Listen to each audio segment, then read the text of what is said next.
They were very optimistic, very upbeat, but also resistance training is important. And sleep, particularly deep sleep. And we've also learned about the diet and how it can be very good or bad. You're spending 6 years to track 1,400 this kind of superagers. What common characteristics did you find in them? Is there anything that you didn't expect in the first place, but turned out to be very important or to be the key to longevity? Of these 1,400 people, most of them were thin. Not many who were obese or significantly overweight. They were very socially connected with their family or friends. They didn't live in a lonely world, a lonely life. But what's really interesting that we didn't anticipate is that they were very optimistic, very upbeat. And we don't know if that's because they were so healthy or because it really helped them to be healthy. So we don't know. But that was perhaps one of the striking things, is that these are very happy people. They're very sunny disposition, like the patients who I presented in the book. So you mentioned that this kind of mental condition is also very important to our health or longevity, and you put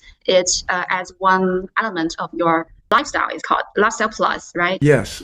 We don't know exactly how it works, but being connected with other people is quite important. And mental health, as you know, is very much tied into physical health. So, I have a whole chapter in the book about mental health and how we want to try to alleviate anxiety and stress and depression. But, there's many things we need to do in lifestyle factors that we've learned a lot more about now. So, I think this is just one. The social connectedness is just one of many lifestyle factors to work on. So, we have nowadays have many healthy advices like eating well, sleep well, or get enough exercise. So in your Lifestyle Plus, what's the difference between this new concept and those advices that people are already familiar with? Well, the interdependence of exercise with a healthy immune system we've learned, and not just aerobic exercise, but also resistance training is important.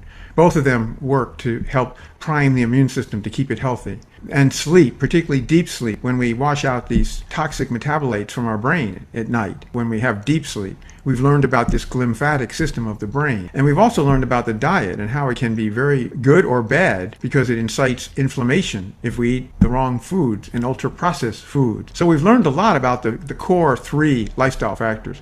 The mechanism, the details, how they can be measured, the biology. So, we've come a long way from just eat right and exercise. We have much more granular information now that we didn't have a few years ago.